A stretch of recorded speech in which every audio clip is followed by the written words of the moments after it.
TCF version Canada, les 3 parties de l'examen. Entretien dirigé, exercice en interaction et expression d'un point de vue. Aujourd'hui, c'est une vidéo d'examen officiel spéciale. On demande à Marie, qui est française, native, dont le français est la langue maternelle, de réaliser les 3 parties de l'examen, sans avoir reçu de préparation spécifique à l'examen TCF. On va donc voir, lorsqu'une personne native réalise un examen officiel de français sans préparation, quel est le résultat. Vous allez voir, ça va vous surprendre.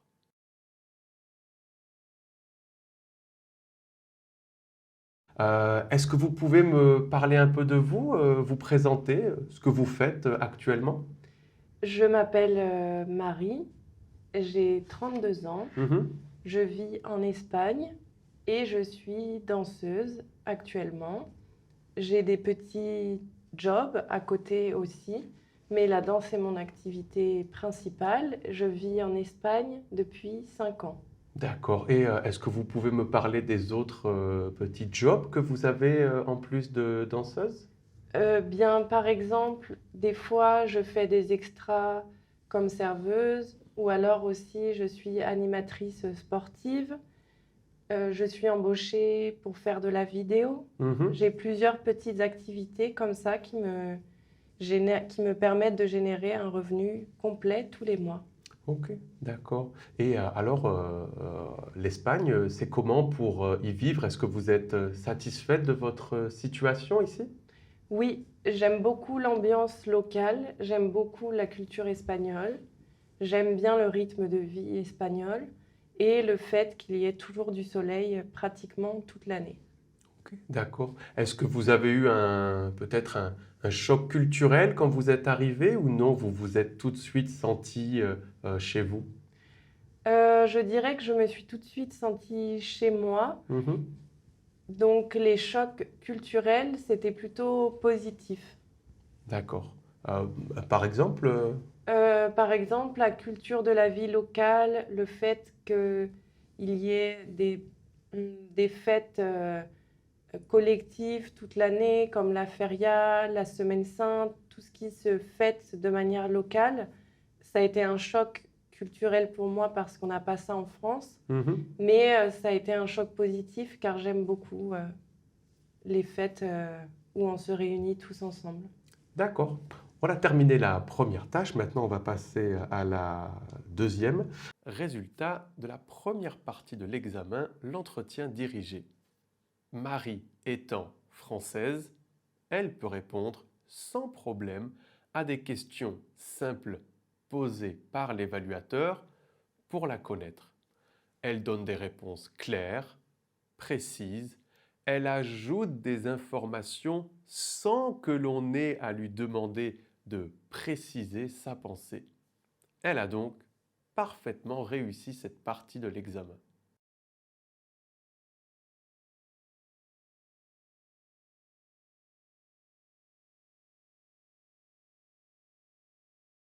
On imagine que vous cherchez des idées pour vos futures vacances, vous demandez conseil à une agence de voyage, vous me posez des questions sur les destinations, les activités, les moyens de transport pour y aller, le budget, etc., etc. Mhm. Vous avez 2 minutes pour réfléchir un petit peu au type de questions que vous voulez poser et comment organiser l'interaction. D'accord? Mhm. Parfait.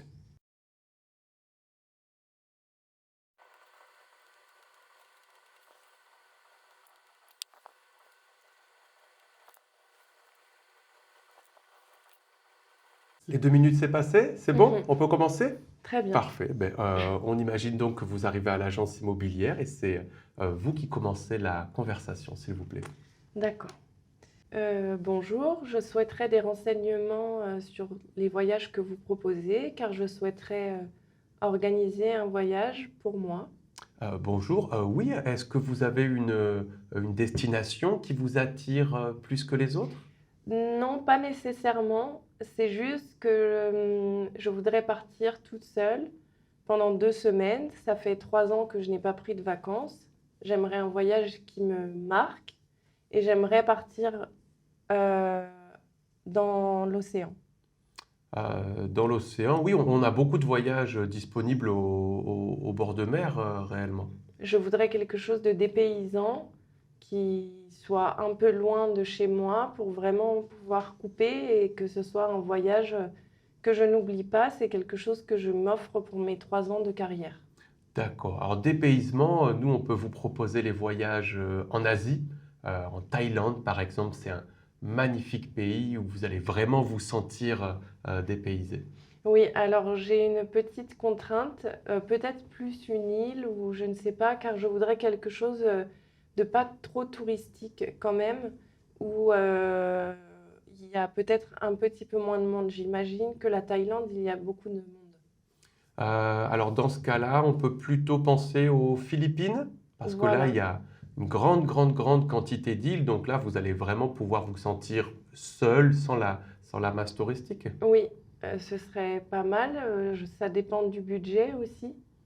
Bah, le budget, c'est en fonction du vôtre parce que tout est possible. On a des voyages qui sont relativement économiques et puis d'autres voyages qui sont avec des options illimitées extrêmement chères. D'accord. J'ai un budget assez large. En revanche, je ne veux pas de voyage organisé.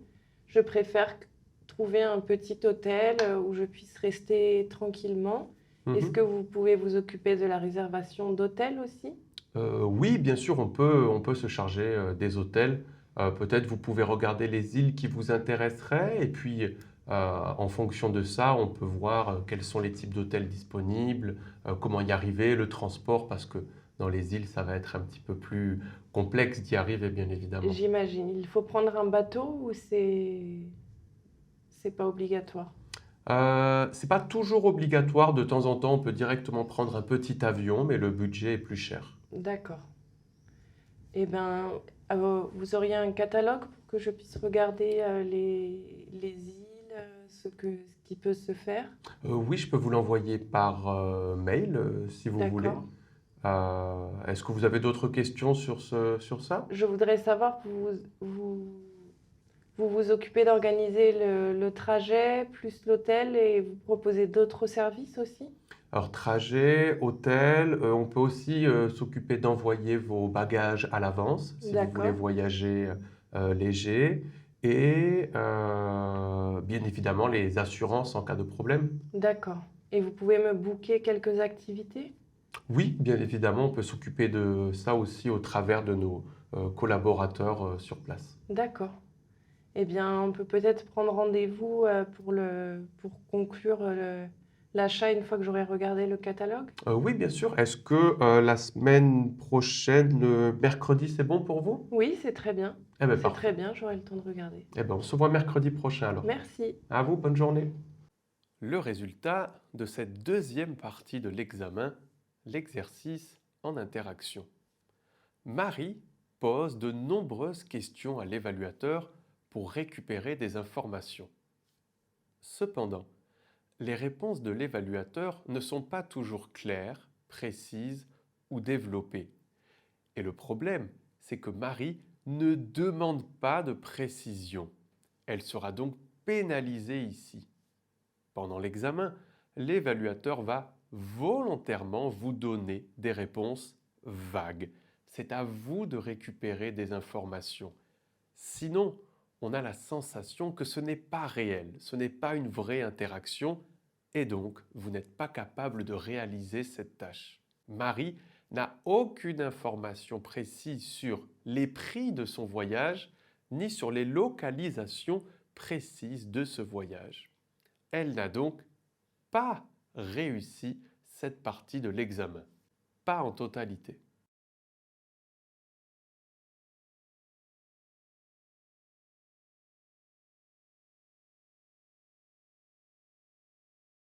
La question est la suivante. Est-ce que l'on peut vivre heureux en étant célibataire?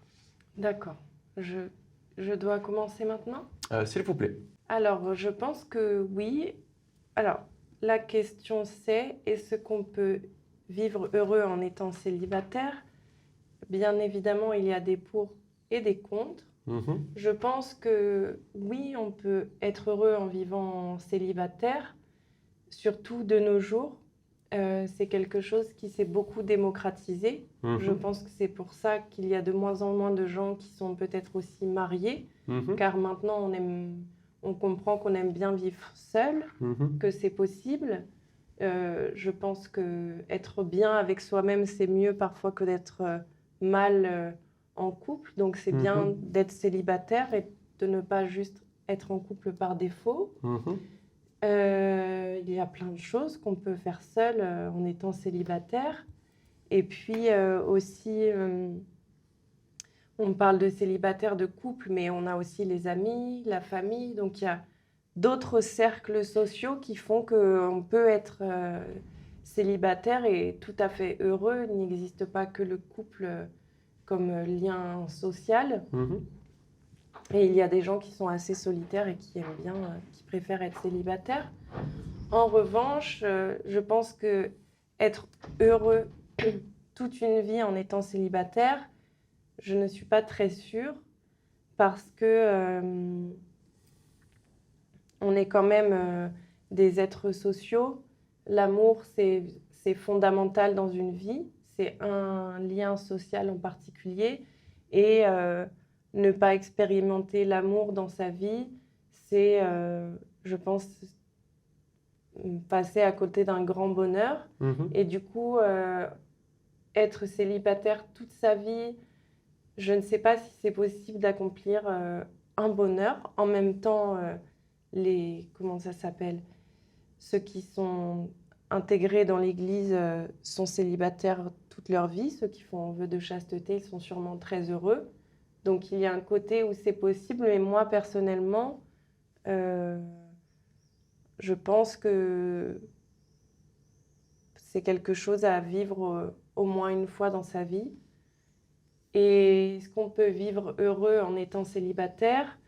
Euh, Ça va dépendre des gens. Il y a des gens pour qui oui et des gens pour qui non. Mhm. Donc c'est une question qui est, on va dire, très subjective Mhm. parce qu'elle va dépendre du caractère de certaines personnes. Euh, il y a des gens qui sont mieux à tout faire seuls et il y a des gens qui sont mieux de tout faire à deux. Donc ça va vraiment dépendre du cas de la personne, d'où elle vit, de son éducation, de son rythme de vie. Donc voilà, c'est une question qui est très philosophique. Je ne sais pas Mhm. si on peut dire qu'il y aurait complètement une réponse à ça, puisque c'est parler du bonheur selon une certaine chose. Et ça, c'est difficile de trouver une solution. Je pense que c'est pas comme un problème qui est mathématique. Là, c'est vraiment très personnel, euh, qui, qui dépend de chacun, comme les animaux dans la nature, il y en a qui vivent en couple, d'autres non. Je pense que chez les humains, c'est tout à fait pareil. En revanche, par rapport à avant, ce qui a changé, c'est que c'est une question qui ne se posait même pas. Mhm. Dans les époques avant, il fallait être en couple et c'était l'essentiel au bonheur. Les parents dans les anciennes générations voulaient que les enfants se marient parce que c'était la clé du bonheur. Et je pense que cette question-là, elle est très moderne aujourd'hui parce que euh, ça, ça montre l'évolution de nos sociétés où aujourd'hui, on est en train de se dire que peut-être on peut être heureux seul et nos parents ne veulent plus forcément qu'on soit en couple pour être heureux. Le bonheur, il est aujourd'hui placé aussi sur la carrière et sur le développement personnel plus que sur le couple. Donc je pense que cette notion d'être heureux en couple ou non, elle dépend aussi de l'époque dans laquelle on vit. Ok, d'accord. On a terminé. Merci Merci. beaucoup. Le résultat de cette troisième partie, l'expression d'un point de vue argumenté. Marie commence par rappeler quelle est la question. C'est très très bien. Ça lui permet à elle de bien conceptualiser ce qu'elle doit faire. Elle commence par donner 3 idées qui répondent oui à la question qui est posée. Malheureusement, Seulement la première idée a des explications claires et précises. Les deux autres idées ne sont ni expliquées ni accompagnées d'exemples pertinents. Et c'est exactement la même chose dans la deuxième partie de son exposé dans laquelle, elle présente trois idées qui répondent non à la question, mais sans explication précise ni exemple concret. Ensuite, on imagine qu'elle va faire sa conclusion, mais elle continue à parler après cette conclusion. On a donc un problème de cohérence. Plus elle parle, plus la thématique prend du sens. Et au final, c'est la dernière partie de son exposé qui est la meilleure, celle dans laquelle elle fait des comparaisons entre les différents types de personnes, mais aussi les évolutions avec nos parents, les évolutions au fil des générations. Là, elle est très précise et elle présente beaucoup d'exemples. Pour terminer, une deuxième fois, elle répond clairement à la problématique avec une petite nuance. Au final, elle n'a pas fait exactement ce qu'on attendait d'elle, mais elle a quand même fait des choses positives. L'évaluation ici est donc positive et négative. Elle a donc plus ou moins réussi cette troisième partie. Alors, quel est le résultat de cette expérience? Eh bien, on peut être français natif, n'avoir quasiment aucune difficulté à s'exprimer en français et ne pas totalement réussir un examen officiel de français car on n'a pas la méthodologie. C'est donc fantastique pour vous qui regardez cette vidéo. Ne vous inquiétez pas si vous ne parlez pas parfaitement français. Une des caractéristiques les plus importantes pour réussir l'examen, c'est la méthodologie. Savoir quoi faire, quand le faire, pourquoi le faire et comment le faire. Et pour pouvoir apprendre, vous avez plein de possibilités. Premièrement, toutes les vidéos qui concernent l'examen TCF en accès totalement gratuit sur notre chaîne YouTube. Si ce n'est pas suffisant, vous pouvez découvrir nos formations précises, détaillées et très concrètes pour le TCF juste ici sur notre site web. N'hésitez pas, si vous avez des questions, nous sommes à votre écoute. Salut!